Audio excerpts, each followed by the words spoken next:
வணக்கம். இது news போஸ்டின் weekend இரவு 8 மணி பிரதான செய்தி. உங்களுடன் இணைந்து கொள்வது சிசரகுமார் கிருஷாந்த் ராஜ். விரிவான செய்திகளுக்கு செல்லும் முன்னர் முதலில் தலைப்புச் செய்திகள். நாட்டை அபிவிருத்தி செய்வதற்கு சகோதரத்துவம், ஒற்றுமை மற்றும் அர்ப்பணிப்பு என்பன வேண்டும் என்கிறார் நரேந்திர மோடி. 13வது அரசியலமைப்பு திருத்தம் ஒருபோதும் இறுதி தீர்வாக அமையாது. தமிழ் மக்களின் தேவைகளை நிறைவேற்றும் வகையில் அதிகார பரவலாக்கம் காணப்பட வேண்டும். வடமாகாண முதலமைச்சர் தெரிவிப்பு. தலைமன்னாருக்கும் மெதவாச்சுக்கும் இடையிலான ரயில் சேவை இந்திய பிரதமரினால் அங்குரார்ப்பணம். நம்பிக்கை இழந்த வடக்கு கிழக்கு மக்களுக்கு மோடியின் வருகை புத்துயிர் அளித்துள்ளதாக மன்னார் மறைமாவட்ட ஆயர் கருத்து. ஜெனீவா கொடுக்கல் வாங்கல் விசாரணைகள் நிறைவு பெறுவதற்கு முன்னர் ஷெனுகா செனவிரத்ன தூதுவராக நியமனம். மக்களுக்கு நெருக்கமான தலைவர்களை உருவாக்கும் உலகின் முதலாவது ரியாலிட்டி நிகழ்ச்சியை சிரச டிவி முன்னெடுத்துள்ளது. இனி விரிவான செய்திகள். நாடு அபிவிருத்தி அடைய சகோதரத்துவம், ஒற்றுமை, அர்ப்பணிப்பு போன்ற விடயங்கள் அவசியம் என இந்திய பிரதமர் நரேந்திர மோடி தெரிவித்துள்ளார். யாழ்ப்பாணத்திற்கு விஜயம் மேற்கொண்ட இந்திய பிரதமர் தமிழ் தேசிய கூட்டமைப்பின் பிரதிநிதிகளை யாழ் நூலகத்தில் சந்தித்து கலந்துரையாடிய போதே இதனை கூறினார். இந்திய பிரதமர் ஒருவர் யாழ்ப்பாணத்திற்கு அரசு விஜயம் ஒன்றை மேற்கொண்டுள்ளமை இதுவே முதல் தடவையாகும்.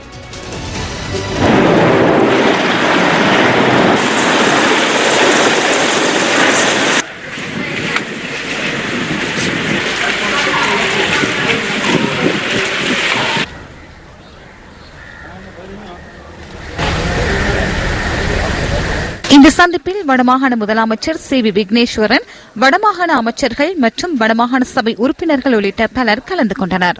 யாழ்ப்பாணத்தில் இந்திய நிதியுதவியில் நிர்மாணிக்கப்படவுள்ள கலாசார மண்டபத்திற்கான பெயர் பதாகை இந்திய பிரதமர் நரேந்திர மோடியினால் திரை நீக்கம் செய்து வைக்கப்பட்டது.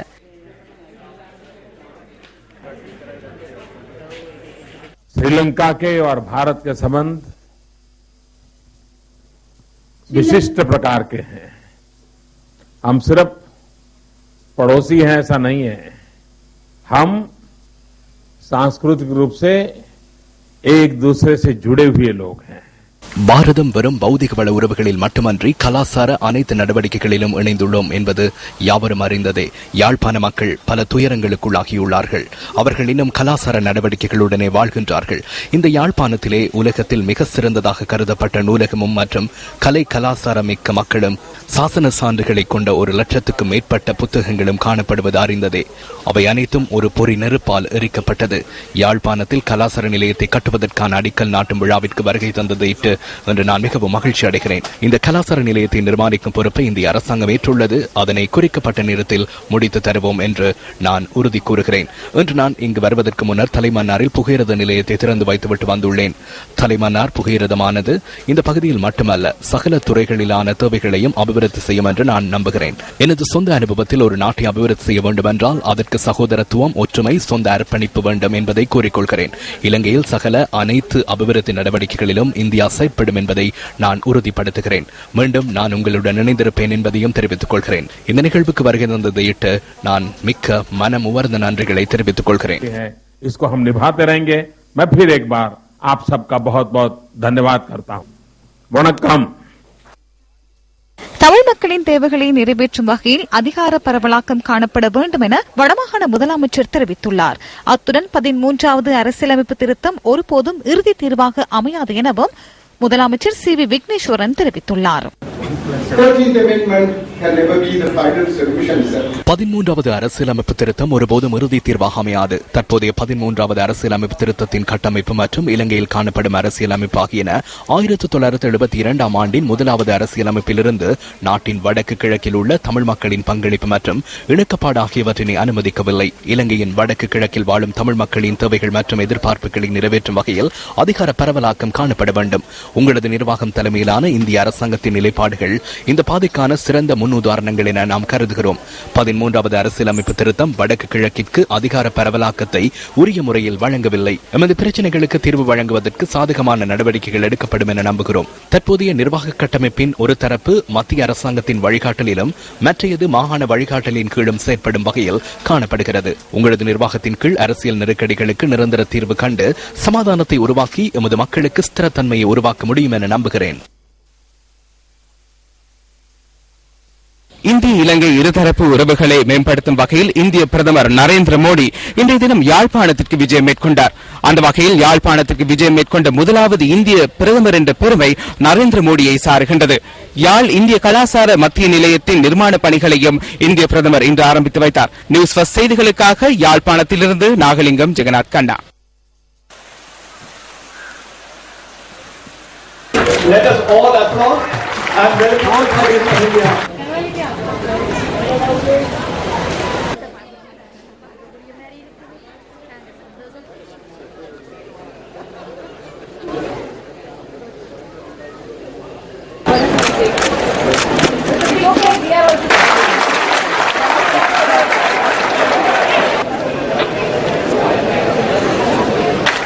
இதேவேளை கீரிமலை பகுதியில் இந்திய அரசாங்கத்தின் நிதியுதவியுடன் நிர்மாணிக்கப்பட்டுள்ள வீடுகளை கையளிக்கும் நிகழ்வு இந்திய பிரதமர் நரேந்திர மோடி தலைமையில் இடம்பெற்றது.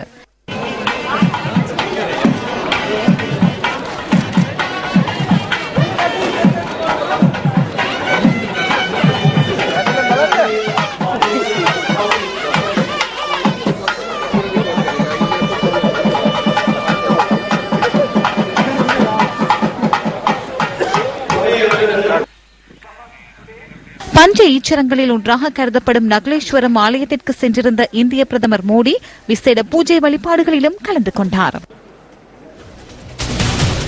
இந்திய பிரதமரின் யாழ் விஜயத்தினை முன்னிட்டு யாழ்ப்பாணத்தில் மௌன போராட்டம் ஒன்று இன்று முன்னெடுக்கப்பட்டது.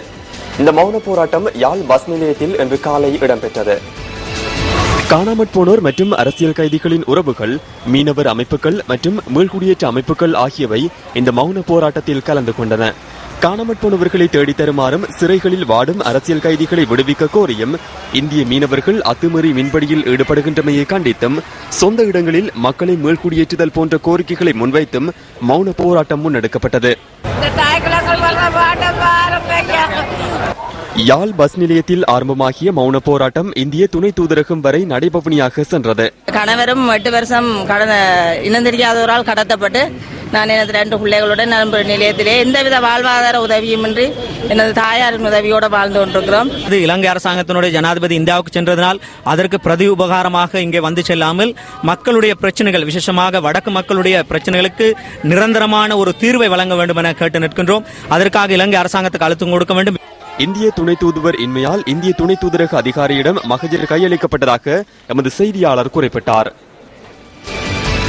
இலங்கைக்கு உத்தியோகபூர்வ விஜயம் மேற்கொண்டுள்ள இந்திய பிரதமர் நரேந்திர மோடி தலைமன்னாருக்கான ரயில் சேவையை இன்று ஆரம்பித்து வைத்தார்.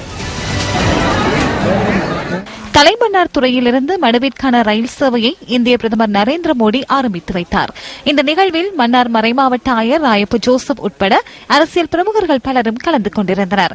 எதிர்வரும் திங்கட்கிழமை தொடக்கம் தலைமன்னார் துறையிலிருந்து மதவச்சிக்கான 2 ரயில் சேவைகள் முன்னெடுக்கப்படவுள்ளன. தினமும் காலை 8:30 மணிக்கும் பிற்பகல் 7:30 மணிக்கும் தலைமன்னார் துறையிலிருந்து மதவச்சிக்கான 2 ரயில் சேவைகள் இடம்பெறவுள்ளன.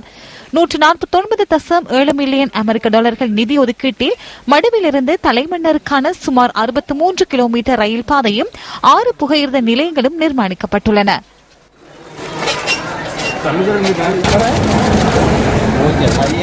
இவ்விழாவில் பங்கேற்ற மன்னார் மாவட்ட ஆயர் ராயப்பு ஜோசப் பிரதமர் மோடியின் இந்த வருகை நம்பிக்கை இழந்த வடக்கு கிழக்கு மக்களுக்கு புத்துயிர் அளித்துள்ளதாக கூறினார். எங்களுடைய நாட்டுக்கு இன்றைக்கு 27-28 வருஷங்களுக்கு பிறகு இப்படிப்பட்ட ஒரு பெரியார் இந்த இடத்துக்கு வந்திருக்கிறார் இந்தியாவிலிருந்து. ஆகவே அவருடைய வரவானது எங்களுக்கு ஒரு பெரிய ஒரு நம்பிக்கை தருகின்றதாக இருக்கின்றது. உண்மையாக நம்பிக்கை இழந்த மக்களாக இருக்கிற சிறப்பாக இந்த வடகிழக்கில் இருக்கிற மக்கள் இன்றைக்கு ஒரு நம்பிக்கையை பார்க்கிறார்கள். புதிய ஒரு பாதை உங்களுக்கு வாழ்வுக்காக சுரக்கப்படுகிறது. ஒரு ஒரு ஒரு பயணம் தொடங்குகிறது. இந்த வாரம் ட்ரெயின் போடுது, பயணத்தில் போகுது முதலமாக 30 ஆண்டுகளுக்கு பிறகு. அதே போல நாங்கள் இவ்வளவு ஆண்டும் கஷ்டப்பட்டு நாங்கள் நம்பிக்கை இல்லாமல் இப்பொழுது நம்பிக்கை இருக்கிறது. நாங்கள் புதிய ஒரு பயணத்தில் இலங்கை முழுவதோடு சேர்ந்து நாங்கள் பயணிக்க போகிறோம். இலங்கை முழுவதும் ஒரு புதிய பயணத்தில் போக போகின்றது. அது மட்டும் இல்ல, புதிய அரசாங்கம் இப்படிப்பட்ட ஒரு அரசாங்கம், இப்படிப்பட்ட ஒரு வல்லமை உள்ள அரசாங்கமாக இருக்கிறது. தமிழ் தேசிய கூட்டமைப்பு பலப்படுத்துவதனூடாக தற்போதைய அரசாங்கத்தை பலப்படுத்த முடியும் என மன்னார் மறைமாவட்ட ஆயர் ராயப்பு ஜோசப் இதன்போது மேலும் தெரிவித்தார். உத்தியோகபூர்வ விஜயம் மேற்கொண்டு இலங்கைக்கு வந்துள்ள இந்திய பிரதமர் நரேந்திர மோடி இன்று அனுராதபுரத்திற்கு சென்றார். அனுராதபுரம் ஜெயஸ்ரீ மகாபோதிக்கு சென்ற இந்திய பிரதமர் நரேந்திர மோடி அங்கு வழிபாடுகளில் ஈடுபட்டார். இந்த விஜயத்தில் ஜனாதிபதி மைத்ரிபால சிறிசேனவுடன் அரச உயர்மட்ட அதிகாரிகளும் கலந்து கொண்டிருந்தனர்.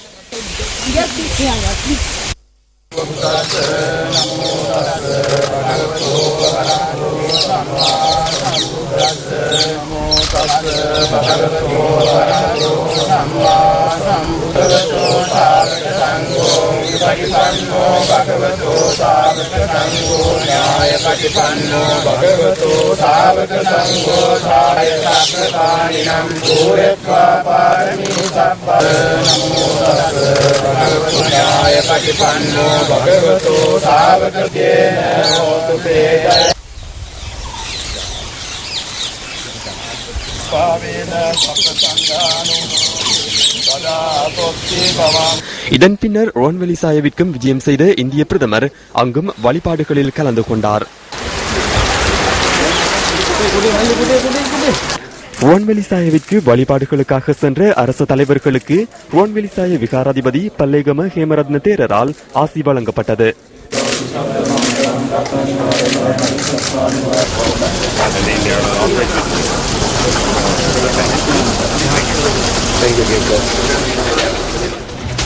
பல்வேறு உலக நாடுகளுக்கு விஜயம் செய்திருந்த போதிலும் இலங்கை விஜயத்தினூடாக தமக்கு இந்த நாடு மற்றும் மக்களுடன் ஏற்பட்ட பிணைப்பை வேறெந்த நாட்டுடனும் ஒப்பிட முடியாது என இந்திய பிரதமர் நரேந்திர மோடி தெரிவிக்கின்றார். ஜனாதிபதி மைத்ரிபால சிறிசேன நேற்றிரவு இந்திய பிரதமருக்கு வழங்கிய விசேட விருந்துபசாரத்தில் இந்திய பிரதமர் இதனை கூறியதாக ஜனாதிபதி ஊடகப் பிரிவு வெளியிட்டுள்ள அறிக்கையில் குறிப்பிடப்பட்டுள்ளது. தமக்கு இலங்கையில் கிடைத்த அமோக வரவேற்பு மற்றும் விருந்தோம்பல் சிறந்ததொரு அனுபவம் எனவும் அதற்காக ஜனாதிபதி மற்றும் இலங்கை மக்களுக்கு நன்றி தெரிவிப்பதாகவும் இந்திய பிரதமர் குறிப்பிட்டுள்ளார். இரு நாடுகளுக்கும் இடையிலான நட்புறவு பரஸ்பர புரிந்துணர்வு மற்றும் நம்பிக்கையை எதிர்காலத்தில் அதிகபட்சம் உறுதிப்படுத்துவதாக மோடி குறிப்பிட்டதாக ஜனாதிபதி ஊடகப் பிரிவின் அறிக்கையில் சுட்டிக்காட்டப்பட்டுள்ளது. இந்த விசேட விருந்துபசாரத்தில் பிரதமர் ரணில் விக்ரமசிங்க, எதிர்க்கட்சித் தலைவர் நிமால் ஸ்ரீபால டி சில்வா உள்ளிட்ட சிலர் கலந்து கொண்டிருந்தனர்.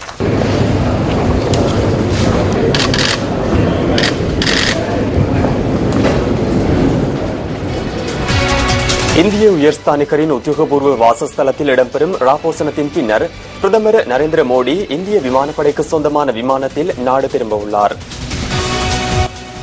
உயர் பாதுகாப்பு வலயத்திற்குள் அமைந்திருந்த வலி கிழக்கு பிரதேச செயலகத்திற்குட்பட்ட வலலாய் கிராமத்திற்கு 25 வருடங்களுக்கு பின்னர் அந்த கிராம மக்கள் நேற்று சென்றனர். 25 ஆண்டுகளாக தமது நிலத்தை காணாதிருந்த மக்கள் பெரும் ஆவலுடன் வலலாய் பகுதிக்கு சென்றபோது அந்த பகுதி முற்றாக அழிவடைந்து காணப்பட்டது.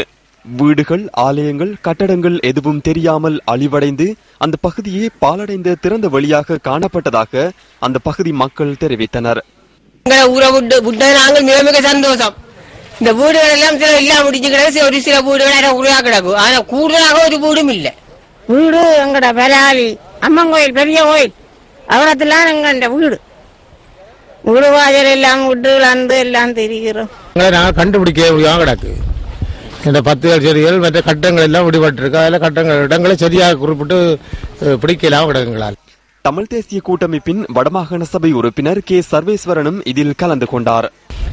எந்த அளவிற்கு அவர்கள் கடந்த காலங்களிலே மிகவும் அகதியான அலைந்த ஒரு வாழ்க்கையை வாழ்ந்தார்கள் என்பதும் இன்றைக்கு அந்த பூரிப்பு, அந்த வாழ்க்கையினுடைய அவலங்களிலிருந்து இன்றைக்கு ஏதோ விடுபட்ட ஒரு சந்தோஷத்தை அவர்கள் முகத்திலே காண முடிகிறது. மேலும் 5500 ஏக்கர் நிலங்கள் விடுபட வேண்டி இருக்கின்றன. பெருமளவு நிலங்கள் இந்த ராணுவத்துக்கு தேவையில்லாதது. அந்த ராணுவம் அங்கே செய்யக்கூடிய வேலைகள் என்பதும் ராணுவத்தினுடைய வேலை அல்ல. இன்றைக்கு இந்த நிலங்கள் விடுவிக்கப்பட்டதற்காக புதிய அரசாங்கத்திற்கு நாங்கள் நன்றி கூறுகின்றோம். அதேவேளை இந்த மக்களுடைய வேதனையையும் இந்த மக்களுடைய கஷ்டங்களையும் இரக்கத்துடன் பார்த்து மிக விரைவில் ஏனைய நிலங்களையும் இந்த அரசாங்கம் விடுவிக்க வேண்டும். கோப்பாய் பிரதேச செயலாளர் பிரிவுக்குட்பட்ட வலலாய் ஜே 284 கிராம அலுவலர் பிரிவில் உள்ள 236 ஏக்கர் காணியில் மக்கள் மீள்குடியேற அனுமதிக்கப்பட்டுள்ளனர். இந்த பகுதியில் நிலை கொண்டிருந்த ராணுவத்தினர் தமது முன்னரங்க காவல் நிலையத்தை முன்னைய இடத்திலிருந்து சுமார் 1.5 கிலோமீட்டர் தூரத்திற்கு அப்பால் பின்னகர்த்தியுள்ளனர் என்பது குறிப்பிடத்தக்கது. இதேவேளை வலி வடக்கு பிரதேசத்தையும் விடுவிக்குமாறு வலி வடக்கு மீள்குடியேற்ற குழு தலைவர் எஸ் சஜீவன் தெரிவிக்கின்றார். இதே போன்று குறிப்பாக எங்களுடைய அந்த வலிகாமம் வடக்கு பகுதியும் உடனடியாக மீள்குடியேற்றம் செய்ய வேண்டும். மீள்குடியேற்ற குழு கூட்டத்தில் கூட எங்களுடைய நிலப்பரப்பு சம்பந்தமாக உரையாடப்பட்டிருந்தது. குறிப்பாக இந்த ராணுவத்தினர் எங்களுடைய அந்த மீள்குடியேற்ற தடுப்பதற்கான நடவடிக்கைகள் ஈடுபட்டிருக்கின்றார்கள். வருகின்ற காலங்களில் மாற்றங்கள் ஏற்படும் பொழுது அந்த காணிகளை தாங்களே வைத்துக் கொள்ளலாம் என்ற நிலைப்பாட்டில் தான் இருக்கின்றார்கள். அதே போன்று அரசாங்க அதிபர் எங்களுடைய அந்த மீள்குடியேற்றத்தில் அக்கறையின்மை காரணமாக இருக்கின்றார்கள். அவர்கள் கொடுக்கின்ற தரவுகள் பிழையாக இருக்கின்றது. இந்த 23 வருடங்களும் பின்பாது எங்களுடைய மக்கள் உடனடியாக இந்த மண்ணில மீள்குடியேறுவனும் ரணில் விக்ரமசிங்க அவர்கள் எங்களுடைய அந்த மீள்குடியேற்ற போராட்டத்தில் கலந்து கொண்டு தான் உடனே விடுவிப்பதாக சொல்லியிருந்தார். ஆனால் இன்று வரையும் எங்களுடைய வலிகாமம் வடக்கு பகுதியும் இன்னும் மீள்குடியேற்றம் நடைபெறவில்லை. பாராளுமன்ற உறுப்பினர்களில் பெருமளவானவர்கள் கல்வி பொதுத்தராதர சாதாரண தரத்தை கூட சித்தி அடையாதவர்கள் என பாராளுமன்ற உறுப்பினர் பி ராஜதுரை தெரிவித்தார். நுவரெலியா பரிசுத்த திரித்துவ மத்திய கல்லூரிக்கு இலத்திரனியல் உபகரணங்கள் சிலவற்றை வழங்கி வைத்து உரையாற்றும் போதே அவர் இதனை குறிப்பிட்டார். பாராளுமன்றத்தில் இருந்த 225 உறுப்பினர்களே சாதாரண தரம் பாஸ் பண்ணார்கள். சாதாரண தரம் என்று கூறுகின்ற போது பாடசாலைக்கு செல்லாதவர்களும் பல பேர் இருக்கிறார். இது உண்மை.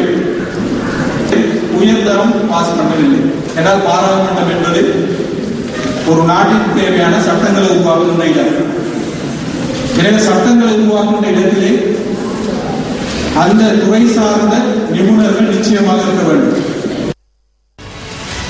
ஜெனீவாவின் முன்னாள் நிரந்தர வதிவிட பிரதிநிதி மற்றும் வெளிவிவகார அமைச்சின் முன்னாள் செயலாளர் ஷனுகா செனவிரத்ன தாய்லாந்தின் தூதுவராக நியமிக்கப்பட்டமை முறையற்ற செயல் என மக்கள் விடுதலை முன்னணி குற்றம் சாட்டுகின்றது. 2009ஆம் ஆண்டு ஜெனீவாவிற்கான இலங்கையின் நிரந்தர வதிவிட பிரதிநிதியின் உத்தியோகபூர்வ இல்லத்தை புனர்நிர்மாணம் செய்கின்ற போது இடம்பெற்றதாக கூறப்படுகின்ற மோசடி தொடர்பில் முன்னெடுக்கப்பட்ட கணக்காய்வு அறிக்கையினூடாக ஷனுகா செனவிரத்ன மீது குற்றச்சாட்டு முன்வைக்கப்பட்டிருந்ததாக அந்த முன்னணி சுட்டிக்காட்டுகின்றது.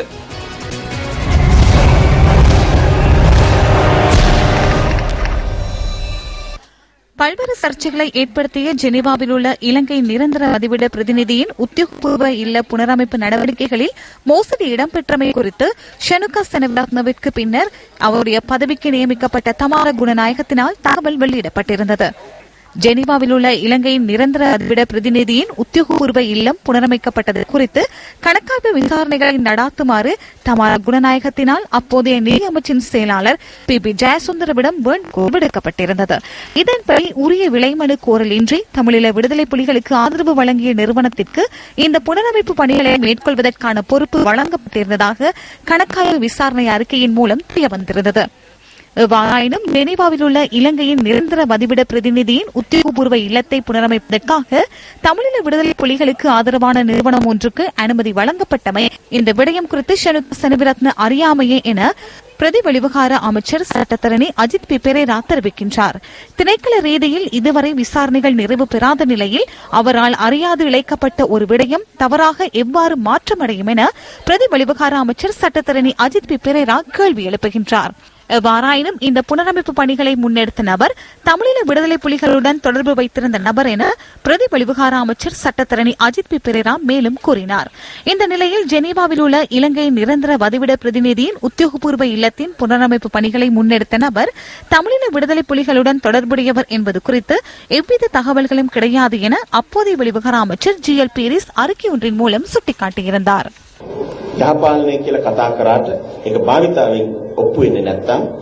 நல்லாட்சி என பேசுகின்ற போதிலும் அதன் செயற்பாடு பயன்பாட்டில் இல்லை என்றால் அது நல்லாட்சியாக அமைந்து விடாது. செனவிரத்னவிற்கு எதிராக பல்வேறு கடும் குற்றச்சாட்டுகள் முன்வைக்கப்பட்டிருந்தன. தூதுவர் ஆலயத்தின் புனரமைப்பு பணிகளை மேற்கொள்ள தமிழீழ விடுதலை புலிகளுக்கு ஆதரவு வழங்கிய நபருக்கு வழங்கப்பட்டமை ஒரு குற்றச்சாட்டாகும். தூதுவரால் புனரமைப்பு பணிகளின் போது பாரியளவான நிதி மோசடி இடம்பெற்றமை கணக்காய்வு விசாரணை அறிக்கையினூடாக உறுதி செய்யப்பட்டமை இரண்டாவது விடயமாகும். பாராளுமன்றத்தில் நாங்களும் ஐக்கிய தேசிய கட்சியும் இணைந்து கடும் விமர்சனங்களை முன்வைத்திருந்தோம்.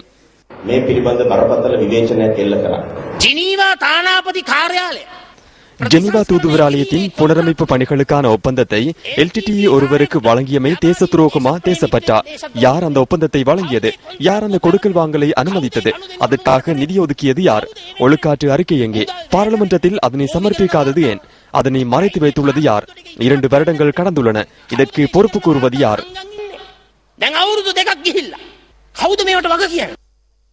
Table the Mr. P.B. Jayasundara's document that was there in order to say that this particular thing in Geneva. PB ஜெயசுந்தரவின் அறிக்கையை சபையில் சமர்ப்பியுங்கள். 17 மில்லியன் நிதியினால் ஜெனீவாவின் புனர் நிர்மாண பணிகள் குறித்து அதில் குறிப்பிடப்பட்டுள்ளது. இதனை ஒரு நபருக்கு வழங்கினார்கள். அந்த நபர் தமிழீழ விடுதலை புலிகளுக்கு ஆதரவாக செயற்பட்டவர் என்பதனை அமைச்சர் விமல் வீரவங்ச மீண்டும் உறுதிப்படுத்தினார். அந்த அறிக்கையை சபைக்கு சமர்ப்பிக்குமாறு நான் மீண்டும் கோரிக்கை விடுக்கின்றேன். பொதுமக்களின் பணத்தை சூறையாடுகின்ற நபர்களை இதன் மூலம் வெளிக்கொணர முடியும். பாரியளவிலான நிதி மோசடி செய்துள்ளதாக குற்றம் சாட்டப்பட்டுள்ள முன்னாள் வெளிவிவகார அமைச்சின் செயலாளர் ஷனுகா அசனவிரத்ன தற்போது தாய்லாந்திற்கான தூதுவராக நியமிக்கப்பட்டுள்ளார். ஊழல் மற்றும் மோசடி குற்றச்சாட்டுகள் காணப்படுகின்ற போது அவருக்கு எதிராக விசாரணைகள் நிறைவு பெறும் வரை பதவிகள் வழங்கப்படாதிருப்பதற்கான முறைமையொன்று காணப்படுகின்றது.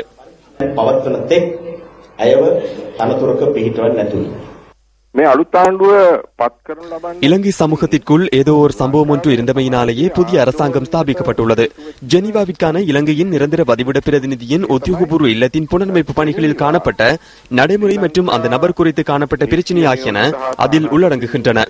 நிதியமைச்சின் செயலாளர் கலாநிதி PB ஜெயசுந்தரவின் பணிப்புரைக்கு அமைய கணக்காய்வாளர் நாயகத்தின் அடுத்த பதவியில் இருந்த நபர் சென்றிருந்தார். கணக்காய்வாளர் நாயகத்திற்கு அடுத்த பதவியில் உள்ள நபர் 6 பேரை கொண்ட குழு ஒன்றை அழைத்துக் கொண்டு ஜெனீவா சென்று அறிக்கையொன்றையும் வெளியிட்டிருந்தார். கணக்காய்வு அறிக்கை மற்றும் உத்தியோகபூர்வ இல்ல பிரச்சினை ஆகியவற்றில் ஷனுகா அசனவிரத்னவின் பெயரும் காணப்பட்டது. இந்த கணக்காய்வாளர் அறிக்கை குறித்த நிலைப்பாடு என்ன? இந்த கொடுக்கல் வாங்கல் தொடர்பில் எழுந்துள்ள விடயங்கள் சர்வதேச அரசியல் அரங்கில் பேசப்படுகின்ற நிலையில் அரசாங்கத்தினால் இதனை மூடி மறைக்க முடியாது என ஜெனீவாவிற்கான முன்னாள் நிரந்தர வதிவிட பிரதிநிதி கலாநிதி தயான் ஜாயத்திலுக்கு சுட்டிக்காட்டுகின்றார். கணக்காய்வாளர் அறிக்கையை முந்தைய அரசாங்கம் மூடி மறைப்பதற்கான முயற்சிகளில் ஈடுபட்டது. இது குறித்து புதிய அரசாங்கம் என்ன கூறுகின்றது? இந்த விடயம் குறித்து ஆராய்ந்து கண்டறியப்பட்ட விடயங்கள் நாட்டுக்கு தெளிவூட்டப்பட வேண்டும் அல்லவா? என்ன நேர்ந்துள்ளது? இதனை மூடி மறைத்து ஏனைய விடயங்களுக்கு பின்னால் செல்வதற்கான காரணம் என்ன?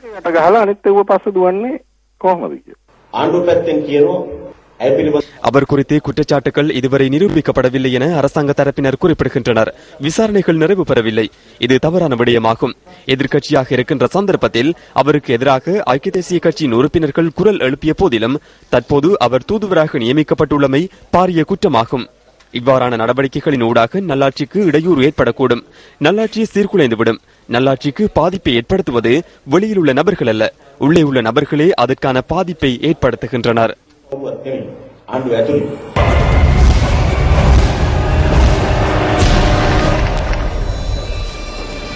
இலங்கை மத்திய வங்கியின் முறைகள் விநியோகத்துடன் தொடர்புடைய கூட்டத்திற்கு பிரதமரின் சிரேஷ்ட ஆலோசகரும் ஐக்கிய தேசிய கட்சியின் தவிசாளருமான மலிக் சமரவிக்ரம எந்த அடிப்படையில் கலந்து கொண்டார் என ஜனாதிபதி ஆலோசகர் சட்டத்தரணி ஸ்ரீலா லத்திலக கேள்வி எழுப்புகின்றார்.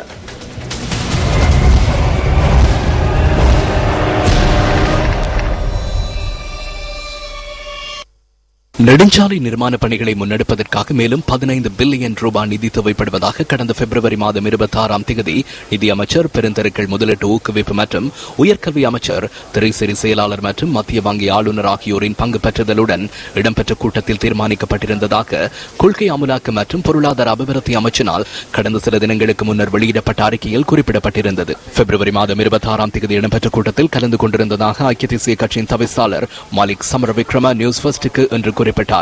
பிரதமரின் சிரேஷ்ட ஆலோசகராக தான் இந்த கூட்டத்தில் கலந்து கொண்டதாகவும் அவர் கூறினார். இந்த பதில் திருப்தி அடையக்கூடியதாக இல்லை என ஜனாதிபதி ஆலோசகர் ஷிரா லக்திலக சுட்டிக்காட்டுகின்றார்.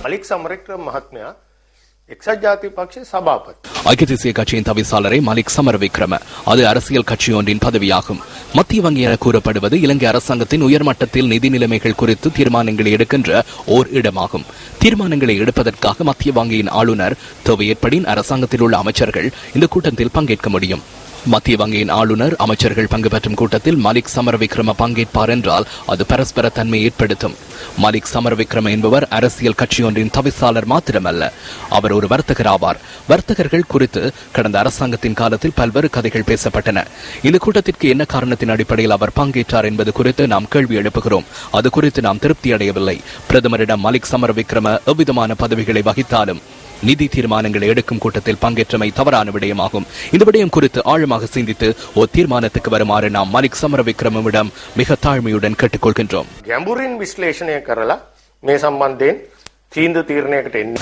சர்ச்சைக்குள்ளாகியுள்ள திரைசரியின் முறைகள் விநியோகத்தில் ஏற்பட்டுள்ளதாக கூறப்படுகின்ற மோசடிகள் தொடர்பில் ஆராய்வதற்காக பிரதமரினால் 3 அடங்கிய குழு ஒன்று நியமிக்கப்பட்டு இன்றுடன் 4 நாட்கள் கடந்துள்ளன. இந்த குழு கடந்த சில தினங்களுக்கு முன்னர் கூடியதுடன் எதிர்வரும் திங்கட்கிழமையும் தாம் கூட உள்ளதாக அந்த குழுவின் உறுப்பினர் சட்டத்தரணி மகேஷ் கலுகாம்பிட்டிய தெரிவிக்கின்றார். பிரதமரின் செயலாளர் தலைமையில் எதிர்வரும் திங்கட்கிழமை நடைபெறுகின்ற கூட்டத்தின் முன்னேற்ற தன்மை குறித்து ஊடகங்களுக்கு அறிக்கை வெளியிட தாம் எதிர்பார்த்துள்ளதாகவும் அவர் குறிப்பிட்டார்.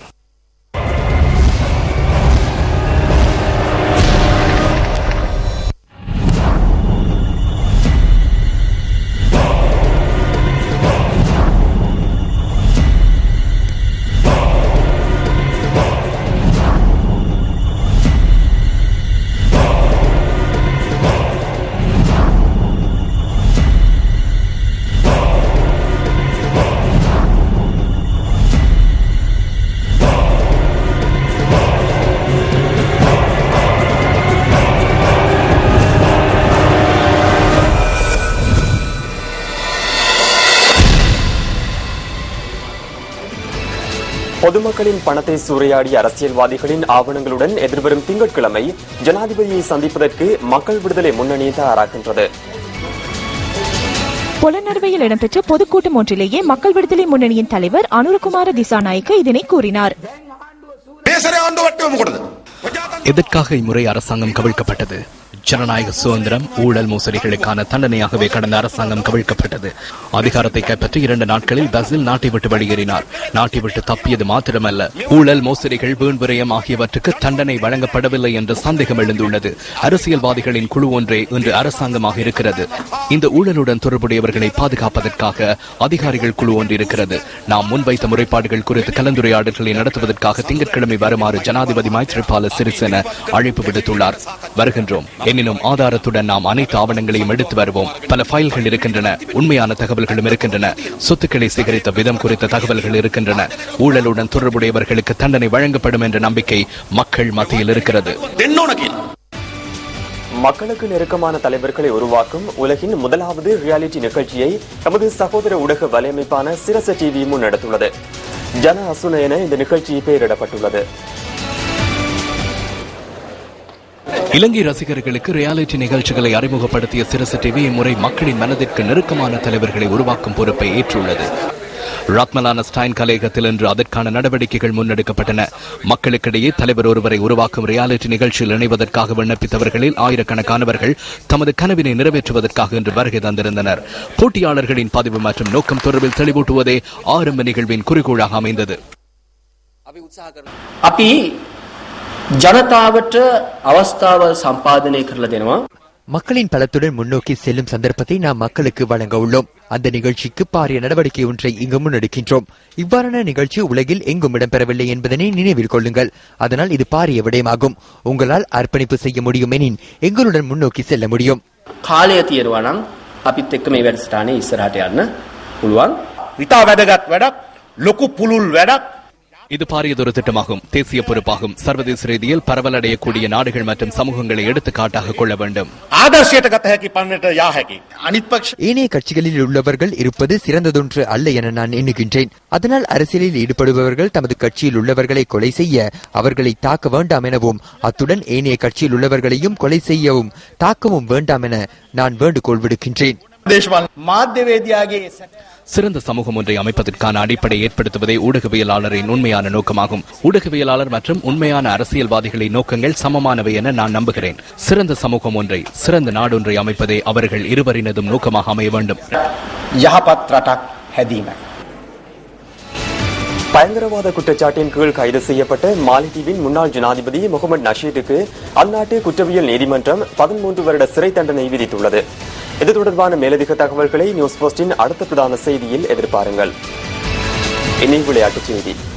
கொழும்பு ரோயல் மற்றும் கல்கிஸ்ஸ புனித தோமஸ் கல்லூரி அணிகளுக்கு இடையிலான 136வது நீல வர்ணங்களின் மோதல் 3ஆம் நாளான இன்று வெற்றி தோல்வியின்றி முடிவடைந்தது. 136வது நீல வர்ணங்களின் மோதலில் 3ஆம் நாளான இன்று ஒரு விக்கெட் இழப்பிற்கு 182 ஓட்டங்களுடன் புனித தோமஸ் கல்லூரி அணி தனது முதல் இன்னிங்ஸை தொடர்ந்தது. ரவீந்து கொடித்துவாக்கு 95 ஓட்டங்களை அதிகபட்சமாக பெற்றார். தோமஸ் கல்லூரி அணி 7 விக்கெட் இழப்புக்கு 270 ஓட்டங்களை பெற்று ஆட்டத்தை நிறுத்தியது. தொடர்ந்து இரண்டாம் இன்னிங்ஸில் விளையாடிய ராயல் கல்லூரி அணி 1 விக்கெட் இழப்புக்கு 19 ஓட்டங்களை பெற்றிருந்த போது ஆட்டம் மழை காரணமாக தடைப்பட்டது. அதன் பின்னர் ஆட்டத்தை தொடர முடியாமல் போக போட்டி வெற்றி தோல்வியின்றி முடிவுக்கு கொண்டுவரப்பட்டது. போட்டியில் முதலில் துடுப்படுத்தாடிய ராயல் கல்லூரி அணி 199 ஓட்டங்களுக்கு சகல விக்கெட்டுகளையும் இழந்ததும் இங்கு குறிப்பிடத்தக்கது. போட்டியின் சிறப்பாட்டக்காரர் விருது தோமஸ் அணியின் ரவீந்து கொடித்துவாக்கு வசமானது. இத்துடன் நியூஸ் போஸ்டின் இரவு 8 மணி பிரதான செய்தி நிறைவு பெறுகின்றது. வணக்கம்.